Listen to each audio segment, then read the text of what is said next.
সালামু আলাইকুম। Pacific academy থেকে আমি ফারহান সাদিক ফারদিন কথা বলবো জুলাই 2026-এ ভিসাপ্রাপ্ত কিছু স্টুডেন্টের সাথে।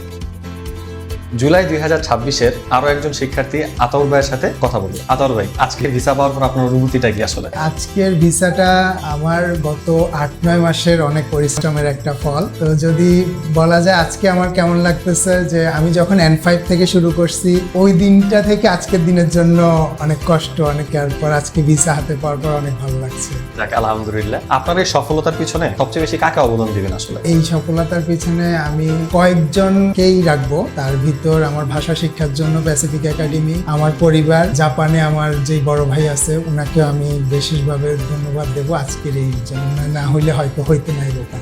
ভাই, যারা ভবিষ্যতে আসলে জাপান আসতে আগ্রহী তাদের প্রতি আপনার কি বার্তা থাকবে আসলে? জাপানের যে জার্নিটা এইটা একটু লম্বা। জাপানিজ ভাষাটা আসলে অত কঠিনও না, এত সোজাও না। আপনাকে অবশ্যই নিজের বেস্টটা দিতে হবে। যাক, অসংখ্য ধন্যবাদ আপনাকে। ভবিষ্যতে আপনার জাপান যাত্রা আরো শুভ হোক এই প্রত্যাশা নিয়ে আজকে বিদায় নিচ্ছি। Thank you.